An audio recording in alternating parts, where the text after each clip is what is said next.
Hello friends, welcome to the Galaxy Geomatics. जैसा कि हमने प्रीवियस लेक्चर्स में 3 जीएनएसएस सिस्टम के एग्जांपल्स देखे थे, जीपीएस और फिर हमने ग्लोनास और गैलीलियो के बारे में देखा था।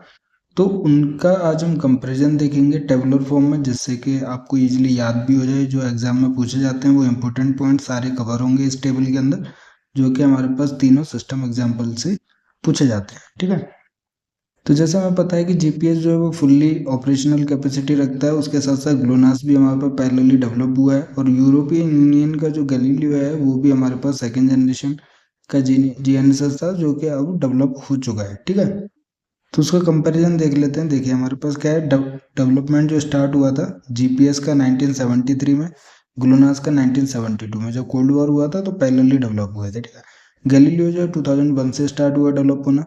फर्स्ट सैटेलाइट जो लॉन्च हुई वो आप देख सकते हो, डेट 1978 है, 1982 है, 2005 है। मेन जो इम्पोर्टेंट है इस टेबल के अंदर वो है नंबर ऑफ सैटेलाइट। तो मिनिमम में 24 जो फुल ऑपरेशनल कैपेसिटी रखता था, मैक्सिमम 32, जो कि अभी 31 है हमारे पास। ये किसके लिए हमारे पास, जीपीएस के लिए। ठीक है, ग्लोनास के लिए हमारे पास जो नंबर ऑफ सैटेलाइट्स हैं वो है 24 प्लान है, 3 हमारे पास पैसिव रिजर्व्स हैं हमारे पास। ठीक है, और गैलीलियो की बात करते हैं अगर हम, तो 27+3 एक्टिव रिजर्व्स हैं। उसके अलावा हम ऑर्बिटल्स की बात करें तो जीपीएस के अंदर 6 ऑर्बिटल्स होते हैं, हर एक में 4 मान लीजिए, तो 24 सैटेलाइट्स हो गए। इसके अंदर 3 ऑर्बिट्स होते हैं, इसमें हम 8+1 कर सकते हैं। ठीक है, और ये जो हमारे पास गैलीलियो है वो हमारे पास 9+1, 9 मतलब कि प्लान जो सैटेलाइट्स हैं, और 3 जो है वो रिजर्व्स हैं। हर एक ऑर्बिट में एक एक्टिव रिजर्व सैटेलाइट है। उसके अलावा आप देख सकते हो इंक्लिनेशन जो है ऑर्बिटल्स का या इक्वेटर के साथ, वो है हमारे पास 55 डिग्री, 64.8 डिग्री और 56 डिग्री होता है। तो ये देखिए हमारे पास 64.8 डिग्री रहता है ग्लोनास के लिए। तो उसके अलावा एक और इम्पोर्टेंट पॉइंट है, वो है एल्टीट्यूड और ऑर्बिटल पीरियड। एल्टीट्यूड देखोगे आप तो ये तीनों जो है वो मीडियम अर्थ ऑर्बिट के अंदर आते हैं, जो कि हम प्लेटफॉर्म एंड सेंसर का जब लेक्चर सीरीज देखेंगे तो उसमें टाइप्स ऑफ ऑर्बिट्स देखेंगे। तो ये जो एल्टीट्यूड है हमारे पास अबव द अर्थ सरफेस है, जो कि मीडियम अर्थ ऑर्बिट के अंदर आते हैं। तो जो भी हमारे पास पोजिशनिंग सैटेलाइट्स होती हैं, जीपीएस सैटेलाइट्स होती हैं, वो मीडियम अर्थ ऑर्बिट। तो जीपीएस की जो सैटेलाइट्स हैं, जो ऑर्बिटल्स हैं, वो हमारे पास अर्थ सरफेस से 20,180 kilometre above the earth surface है। 19,100 है ग्लोनास की, और 23,616 किलोमीटर है हमारे पास गैलीलियो की। ऑर्बिटल पीरियड्स की बात करते हैं हमारे पास, तो सबका लगभग 12 आवर्स रहता है, मतलब कि एक दिन में 2 चक्कर लगाती हैं वो अपने ऑर्बिटल्स का। तो जीपीएस और ग्लोनास का लगभग सेम है, 11 आवर 58 मिनट, और हमारे पास ग्लोनास के लिए 11 आवर 15.8 मिनट। तो ये आपको याद रखना है, ये चीज़ें पूछी जाती हैं एग्जाम में, 11 आवर 58 मिनट। ठीक है, नंबर ऑफ सैटेलाइट्स पूछे जाते हैं, ऑर्बिटल्स याद रखना है, एल्टीट्यूड याद रखना है, ऑर्बिटल पीरियड याद रखना है। गैलीलियो के लिए हमारे पास 14 आवर 5 मिनट है।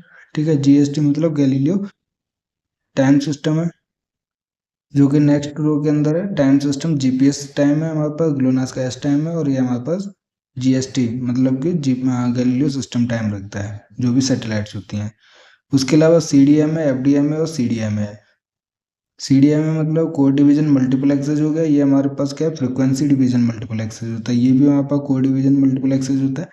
सिग्नल करेक्टरिस्टिक, इससे एक क्वेश्चन बना है, तो ये भी हमारे पास एक इम्पोर्टेंट है कि सीडीएमए की एक तो फुल फॉर्म पूछी गई थी प्रीवियस ईयर के क्वेश्चंस में, जो इनका सॉल्यूशन हमारे यूट्यूब चैनल पर अवेलेबल है फ्रीली।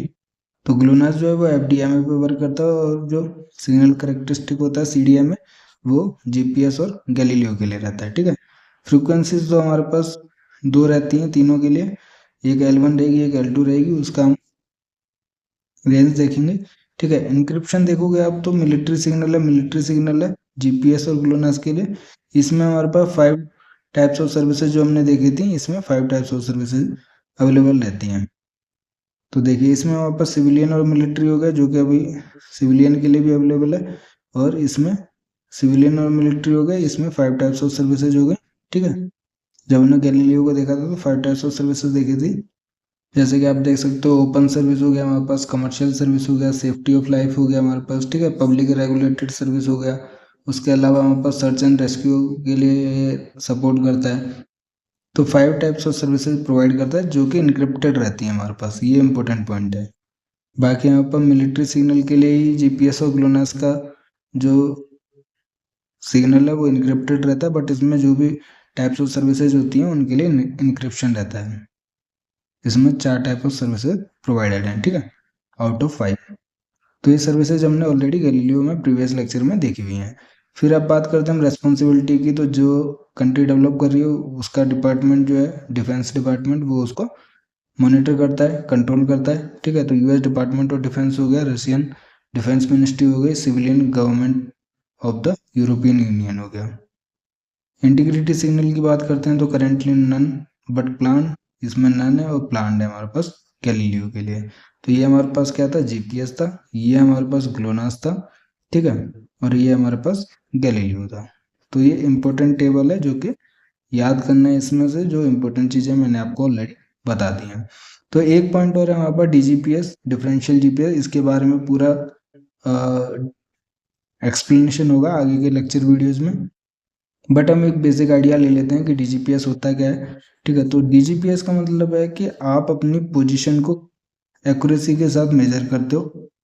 तो इसका जो प्रिंसिपल है वो इम्पोर्टेंट है। तो इसका प्रिंसिपल होता है डीजीपीएस का, differential GPS global positioning system का, कि कोई भी 2 रिसीवर हैं आपके पास, ठीक है, वो सेम एटमॉस्फेरिक एरर्स को एक्सपीरियंस करते हैं हमारे पास जब वो एक दूसरे के क्लोजली प्लेस्ड रहते हैं हमारे पास। तो principle of DGPS is that any 2 receivers relatively close together will experience similar atmospheric errors, ठीक है। तो इसकी वजह से क्या होता है कि 2 स्टेशन होते हैं हमारे पास। एक हमारे पास होता है जो फिक्स्ड रहता है जिसकी नोन पोजिशन होती है, वो होता है हमारे पास बेस और रेफरेंस स्टेशन। उसके अलावा हमारे पास रोवर रिसीवर रहता है जो अननोन पोजिशंस पर मूव करके उनकी लोकेशन को या पोजीशन को कैलकुलेट करता है। तो जो भी हमारे पास सिमिलर एटमॉस्फेरिक एरर्स अवेलेबल रहते हैं, ठीक है, सैटेलाइट से हम उसके कोऑर्डिनेट्स को कैलकुलेट करते हैं, ठीक है। तो ये जो हमारे पास नोन पॉइंट्स है, इसके ऑलरेडी हमारे पास एक्स वाई जेड कोऑर्डिनेट्स पता है और कैलकुलेशन कर रहा है वो टाइमली हमारे पास, क्योंकि एक ही प्लेस पे अवेलेबल है। तो different different number of satellite से वो अपनी पोजीशन को बार बार कैलकुलेट करता है, तो इसकी एक्यूरेसी बढ़ती है। फिर भी जो एरर आता है हमारे पास, उस एरर का इंट्रोड्यूस होता है हमारे पास, कैलकुलेट होता है, ठीक है। तो वो हम करेक्शन अप्लाई करते हैं, या तो साथ के साथ हम करेक्शन अप्लाई करते हैं रेडियो सिग्नल की हेल्प से रोवर रिसीवर के अंदर, जो अननोन पोजीशन को डिफरेंट डिफरेंट लोकेशन पर जाकर उस वैल्यू को कैलकुलेट कर रहा है। तो उसमें जो एरर इंट्रोड्यूस होगा, इससे कंपैरिजन करके उसको करेक्ट करते हैं। या फिर आप डेटा कलेक्ट कर लोगे रोवर रिसीवर से और फिर कंप्यूटर पर जाकर उसको एरर को करेक्ट करते हो। तो ये क्या है, डीजीपीएस से एरर जो है वो करेक्ट होता है। इसलिए हमारे पास जो भी लोकेशन इन्फॉर्मेशन रहती है अननोन पॉइंट्स की, या फिर जो पोजीशन कैलकुलेशन होती है, वो बेस्ट एक्यूरेसी के साथ कैलकुलेट होती है। तो ये डीजीपीएस टेक्निक होती है। तो इसके बारे में देखते हैं। सबसे पहले क्लोजली टुगेदर मतलब एकदम साथ साथ की बात नहीं कर रहे हम, कुछ डिस्टेंस पे भी हम क्लोजली स्पेस बोलते हैं। क्लोज टुगेदर जो होते हैं कि सेम एटमॉस्फेयर के एरर को वो एक्सपीरियंस करते हैं, ठीक है। उसी एरर को हम करेक्शन अप्लाई करके उस वैल्यू को एक्यूरेसी प्रोवाइड करते हैं। तो डीजीपीएस के लिए हमारे पास सबसे पहले है कि जीपीएस रिसीवर भी setup on A precisely known location. तो जो प्रिसाइजली नोन लोकेशन पे अवेलेबल रहता है उस रिसीवर को हम बेस और रेफरेंस स्टेशन कहते हैं, ठीक है, जो कि कैलकुलेट करता है its position on the satellite signal. तो ये चीज़ मैंने आपको अभी बता दी है, ठीक है। तो after this calculation is compared to the known location, the difference is applied to the GPS data recorded by the second receiver। तो जो दूसरा जीपीएस रिसीवर होता है जिसको हम रोविंग रिसीवर कहते हैं, जो कि हमारे पास डिफरेंट अननोन पोजीशन पर जाके अपनी वैल्यू को कैलकुलेट करता है। तो जो भी हमारे पास एरर और जो डिफरेंस होता है दोनों वैल्यूज में, अननोन पोजीशन में और जो नोन लोकेशन में, और जो सैटेलाइट से कैलकुलेट की जाती है हमारे पास, जो कैलकुलेट करता है बेस और रेफरेंस स्टेशन, उन दोनों के बीच की जो वैल्यूज होती है उस एरर को करेक्टिफाई किया जाता है रोवर रिसीवर की वैल्यूज के साथ, ठीक है। तो ये डीजीपीएस टेक्निक होती है। अब इसमें भी 2 चीज़ें होती हैं कि the corrected information can be applied to the data from the roving receiver in real time in the field using radio signal. तो वो तो साथ के साथ भी अप्लाई कर सकते हैं रेडियो सिग्नल की हेल्प से, ठीक है। या फिर हम क्या कर सकते हैं, इस रोवर रिसीवर के डेटा को कलेक्ट करते हैं और बेस स्टेशन के डेटा को कलेक्ट करते हैं। फिर जो भी कंपेरिजन होता है सॉफ्टवेयर का यूज करके हम आराम से कंप्यूटर में जाकर उस एरर को कैलकुलेट करके करेक्शन अप्लाई करते हैं। तो बेसिकली डीजीपीएस के हमारे पास is a method of increasing the accuracy of positions derived from GPS receivers. With the DGPS receivers, position accuracy is improved from 30 metre to the better than 10 metre level, ठीक है। तो approximately 1/3 हमारे पास accuracy better हो गई है। तो इसमें आप देख सकते हो कि ये जो मूव कर रहा है वो हमारे पास क्या है, जीपीएस रिसीवर हो गया, ठीक है। इसमें हमारे पास क्या है, ग्राउंड स्टेशन हो गया, जो कि एरर कैलकुलेट करके डायरेक्टली हमारे पास एरर को करेक्टिफाई करता है। ये रोवर रिसीवर हो गया, ये हमारे पास क्या बेस स्टेशन हो गया या फिर रेफरेंस स्टेशन हो गया। तो ये भी अपनी पोजीशन कैलकुलेट करता है सैटेलाइट की हेल्प से, और ये भी अपनी पोजीशन कैलकुलेट करता है, बट इसकी नॉन लोकेशन होती है, तो ये कंपैरिजन करके एरर को कैलकुलेट करता है, और फिर उसी एरर को करेक्शन अप्लाई करके रोवर रिसीवर अपनी करेक्शन को अप्लाई करता है, तो एक्यूरेसी इंक्रीज हो जाती है हमारे पास, ठीक है। सिंपल सी टेक्निक है जो कि आगे जाके हम पूरा अच्छे से देखेंगे इसको। तो रियल टाइम डीजीपीएस, जैसे मैंने आपको बताया कि सैटेलाइट और जो भी कैलकुलेशन होता है, एरर इंट्रोड्यूस होता है, उसको करेक्शन हम अप्लाई कर सकते हैं विद रियल टाइम, मतलब साथ के साथ। तो base station calculate and broadcast corrections for each satellite. तो जो भी हमारे पास डिफरेंस रहता है वहाँ पर नॉन लोकेशन और बेस स्टेशन का सैटेलाइट कैलकुलेशन से, उसको कैलकुलेट करता है, ठीक है। तो corrections are received by the roving receiver by radio signal. तो वो क्या रियल टाइम डीजीपीएस होता है कि रियल टाइम मतलब साथ के साथ उसमें करेक्शन अप्लाई हो रहा है रोवर रिसीवर में। If the source is land based और via satellite signal, if it is satellite based, मतलब लैंड बेस्ड है तो रेडियो सिग्नल का यूज करते हैं, और अगर सैटेलाइट बेस्ड है तो हमारे पास सैटेलाइट सिग्नल की हेल्प से उसमें करेक्शन अप्लाई करते हैं। This correction is then apply to the position it is calculating. तो real time differential correction uses allow navigation within 1 to 2 metre. तो एक्यूरेसी जो आप अचीव होती है यहाँ पर रियल टाइम डीजीपीएस से, वो 1 to 2 मीटर तक अचीव हो जाती है हमारे पास, ठीक है।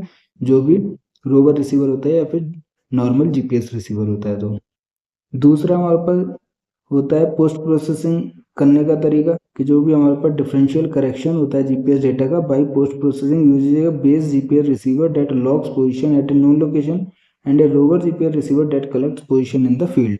तो दोनों में हमारे पास क्या है कि बेस स्टेशन अपने टाइमली कैलकुलेशन करता है, एरर को कैलकुलेट करता है, और लोअर रिसीवर अपनी वैल्यू को फाइंड आउट करता है टाइमली, ठीक है। तो जो फाइल्स होती हैं from the base and rover are transfer to the office processing software which computes corrected position for the rover's file. तो जो भी टाइम के बेस पे जो एरर इंट्रोड्यूस होता है बेस स्टेशन में, उस डेटा को फाइल्स को सॉफ्टवेयर की हेल्प से करेक्टिफाई किया जाता है रोवर की जो भी पोजीशन कैलकुलेशन होती है।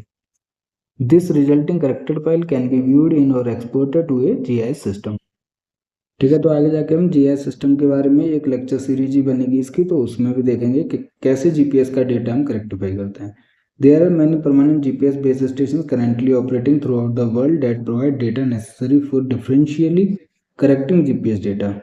This data can be downloaded from the internet or via BBS bulletin board system depending on the technology preferred by the base station owner. तो जो भी हमारे पास currently और जो परमानेंट बेस स्टेशन होते हैं उनका जो डेटा है वो डाउनलोड किया जा सकता है इंटरनेट के थ्रू या बीबीएस के थ्रू।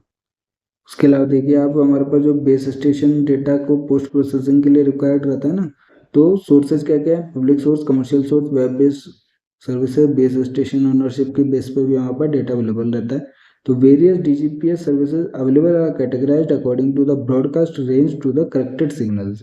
तो जो सिग्नल की बात हो रही थी, जो कि हमारे पास ब्रॉडकास्ट रेंज पर डिपेंड करता है कि वो एक लोकल एरिया को कवर कर रहा है, लोकल एरिया ऑगमेंटेड सिस्टम रहता है हमारे पास, जो कि लोकल डीजीपीएस रहता है, ठीक है, जिसको हम ग्राउंड बेस्ड ऑगमेंटेड सिस्टम भी कहते हैं, जो कि ग्राउंड के बेसिस पर रहता है, रेंज कम रहती है यहाँ पर, रीजनल डीजीपीएस। और थर्ड हो गया यहाँ पर WA डीजीपीएस, ठीक है, जिसको हम SBS कहते हैं, जो कि सैटेलाइट सिग्नल का यूज करता है। ग्राउंड बेस्ड में क्या रेडियो सिग्नल यूज हो गया, और satellite based augmentation system employ satellite to transmit DGPS correction data.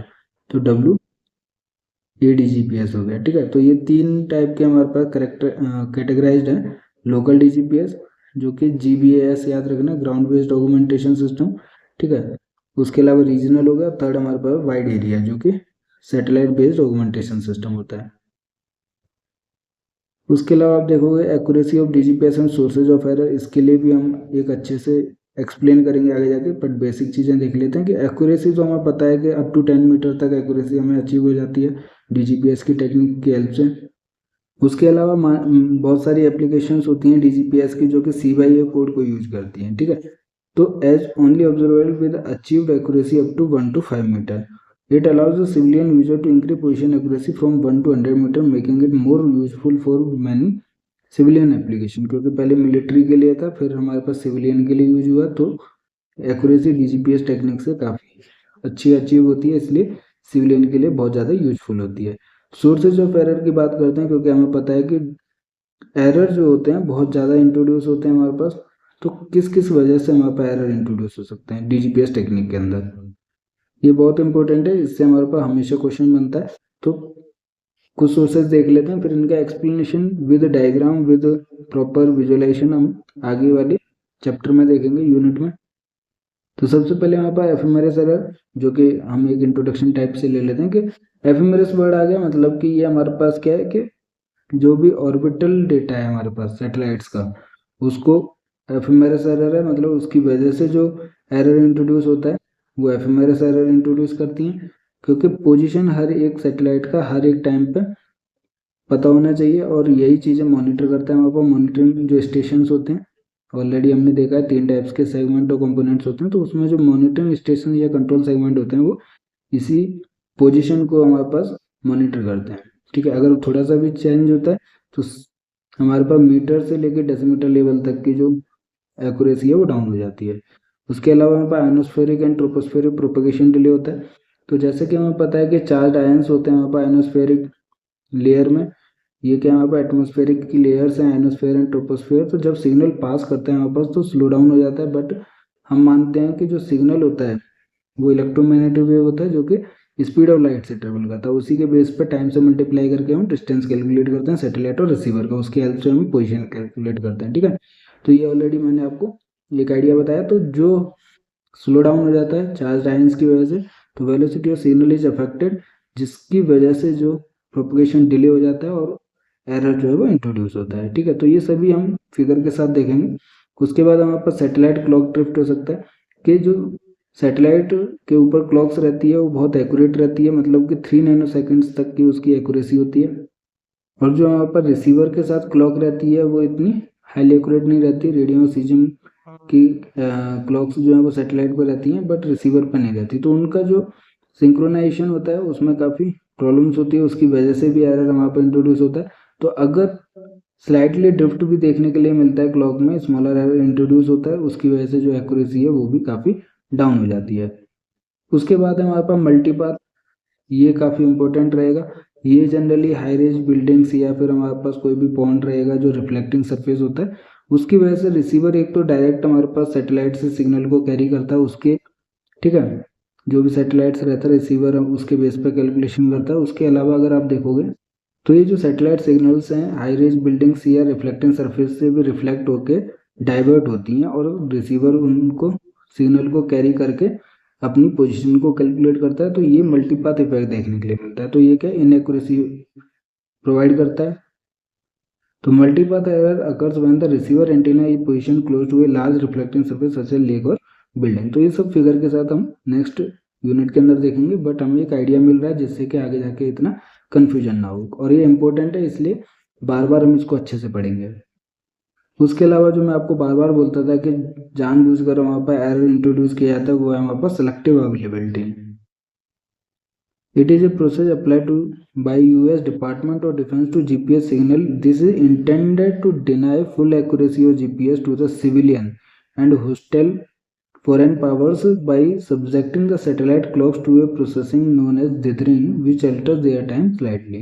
तो देखिए इसमें क्या यूएस डिपार्टमेंट ऑफ डिफेंस जो है, यूएस डिपार्टमेंट ऑफ डिफेंस वो जीपीएस सिग्नल जो होता है उसमें टाइम इंफॉर्मेशन जाती है यहाँ पर सिग्नल के अंदर, तो उसको अल्टर करता है, मतलब कि इंटेंशनली उसको चेंज करता है, जिससे कि फुल एक्यूरेसी जो है वो जीपीएस की वो सिविलियन और होस्टाइल फॉरेन पावर्स के हाथ में न जाए।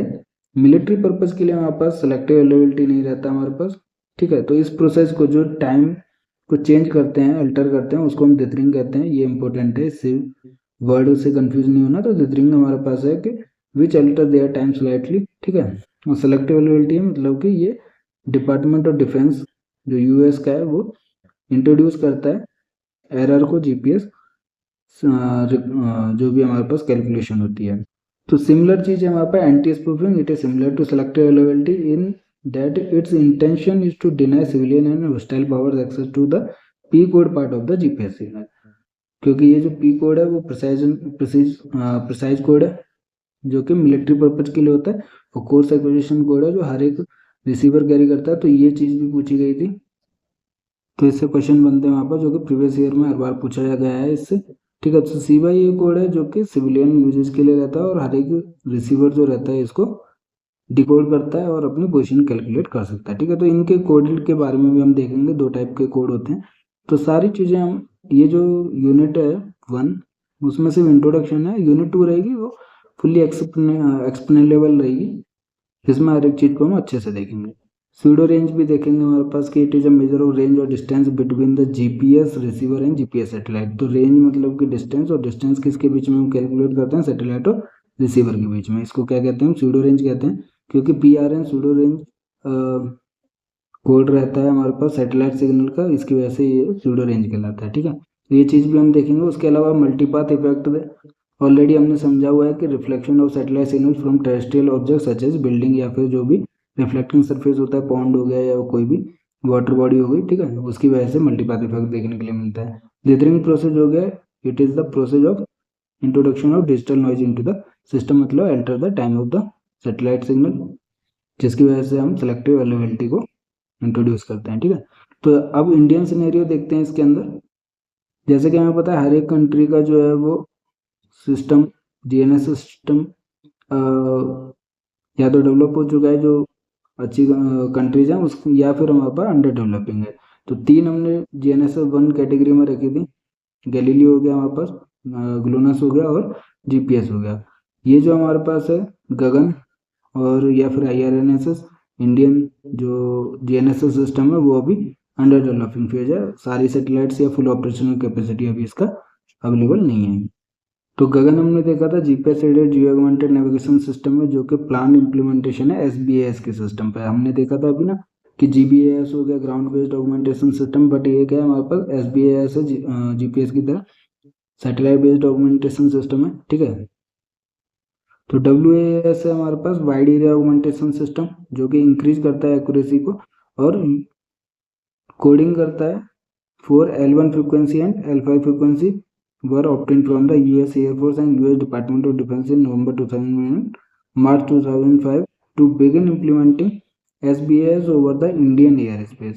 तो WAS है, ठीक है, वाइड एरिया ऑगमेंटेशन सिस्टम है जो कि SBS है, स्पेस और सैटेलाइट बेस्ड ऑगमेंटेशन सिस्टम है। तो इसकी क्या एक्यूरेसी ज़्यादा रहती है। जीपीएस भी वहाँ पर WAS है। इसके 8 रेफरेंस स्टेशन हैं और जो मास्टर कंट्रोल स्टेशन है वो इम्पोर्टेंट है, वो है हमारे पास बेंगलोर के अंदर। उसके अलावा काफ़ी अचीवमेंट्स हैं, माइलस्टोन्स हैं गगन के अंदर। तो next major milestone in GAGAN is the conduct of preliminary system accepting testing, PSAT हो गया। It was successfully completed in December 2010. The first Gagan navigation payload GSAT-8 was launched on 21 May 2011. The second Gagan payload is scheduled to be launched on GSAT-10 in the first quarter of the 2012. तो ऐसे यहाँ पास satellites जो हैं वो अभी भेजी जा रही हैं ऑर्बिट के अंदर, ठीक है। तो ये मीडियम अर्थ ऑर्बिट है और अंडर डेवलपिंग फेज में है। जल्दी ये फुल ऑपरेशनल कैपेसिटी रखेगा। अभी तो शायद 8 या 10 हमारे पास सैटेलाइट भेजी गई हैं अब तक, जो कि पूरे अर्थ को कवर नहीं करती हैं। तो well the ground segment will have subsystem such as data communication network, SBS, correction and verification, operation and maintenance, performance monitoring, display and payload simulator. तो ये सब हमारे पास क्या जब अचीव हो जाएगा तब हमारे पास across regional boundaries navigation services provide होंगी, ठीक है। उसके अलावा आप देखोगे कि प्रोजेक्ट की कॉस्टिंग है 774 करोड़। ये सब चीज़ें हम पूछी नहीं जाती हैं, बट नॉलेज के लिए हमारे पास इंपॉर्टेंट है, क्योंकि हम एक जियोमेट्रिक्स से रिलेटेड चीज़ें पढ़ रहे हैं, तो उससे रिलेटेड चीज़ें हमें पता होनी चाहिए। तो जो भी आपका करेंटली जियोमेट्री या सैटेलाइट से अपडेशन है वो आप देखते रहिए, और कुछ कुछ चीज़ें मैं जो इम्पोर्टेंट है वो आपको बताता रहूँगा अपने व्हाट्सएप और टेलीग्राम चैनल पर, जिसका लिंक जो है वीडियो के डिस्क्रिप्शन में आपको मिल जाएगा, तो जल्दी से आप उसको ज्वाइन कीजिए। तो मैं बात कर रहा था कि इसका जो प्रोजेक्ट का कॉस्टिंग है 774 करोड़ रुपीज़ है हमारे पास, ठीक है। 3 फेज में डेवलप हो रहा है। 2008 में हमारे पास इसमें AAI है, एयरपोर्ट अथॉरिटी ऑफ इंडिया, जो कि हेल्प कर रही है इसरो की। और जितने भी सैटेलाइट सिस्टम रहते हैं वो हमारे पास इसरो ही लॉन्च करता है और हमारे पास उसको डेवलप करता है। तो इसरो क्या है, इंडियन स्पेस रिसर्च ऑर्गेनाइजेशन है, और AAI क्या है, हमारे पास एयरपोर्ट अथॉरिटी ऑफ इंडिया है। इसका गोल सिंपल सा है हमारे पास कि प्रोवाइड करता है navigation system for all phases of flight over the of Indian air space and in the adjoining areas. तो जितना भी हमारे पास ये जो एविएशन सेक्टर है वो GPS या फिर हमारे पास GNSS सिस्टम के ऊपर डिपेंड करता है अपनी लोकेशन और अपनी पाथ को ट्रैक करने के लिए। तो इंडिया का जो गगन है या फिर IRNSS सिस्टम है, Indian regional navigation satellite system, वो भी एविएशन टेक्निक में बहुत हेल्पफुल है। इसलिए हमारे पास जो airport authority of India help कर रहा है वो हमारे पास हर एक फ्लाइट को नेविगेट करने के लिए हेल्पफुल रहेगा। क्योंकि आप देख लीजिए कभी भी वॉर होती है तो GPS, ग्लोनास, गैलीलियो सभी अपना कंट्रोल जो है अपने अपने कंट्री में वो कभी भी बंद कर सकते हैं। फिर हमारे पास कोई भी ऐसी चीज़ नहीं रहेगी जिसको हम ट्रैक करें, पोजीशन कैलकुलेट कर सकें, ठीक है। तो ये बहुत इंपॉर्टेंट है हर एक कंट्री के पास अपना नेविगेशन सैटेलाइट सिस्टम होना, ठीक है। तो it is also applicable to safety of life operations and meet the performance requirements of the international civil aviation regulator bodies। तो ICAR भी है हमारे पास जो एप्लीकेशंस रखती है हमारे पास, मतलब कि बहुत ज़्यादा इंपॉर्टेंट है नेविगेशन सैटेलाइट सिस्टम, जिसको डेवलप होना इम्पोर्टेंट है। सर्च एंड रेस्क्यू ऑपरेशन से लेके आपको किसी पर भी मॉनिटर करना, नज़र रखना, वो सारी चीज़ें हमारे पास नेविगेशन और पोजीशन कैलकुलेशन से की जा सकती हैं। आप कोई भी मिसाइल वगैरह का यूज़ करते हो तो भी हमारे पास उसके कोऑर्डिनेट्स की रिक्वायरमेंट रहती है, जो कि हेल्पफुल तभी है जब हमारे पास नेविगेशन सिस्टम है।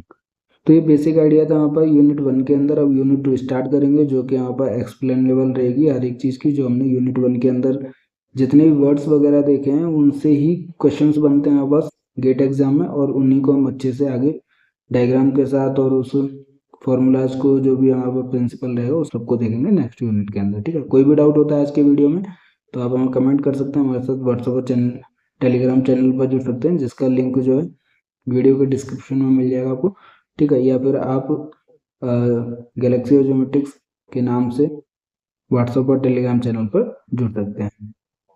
तो वीडियो को ज़्यादा से ज़्यादा शेयर कीजिए अपने दोस्तों के साथ, पसंद आए तो लाइक कीजिए। खुश रहिए और हंसते रहिए। Thank you.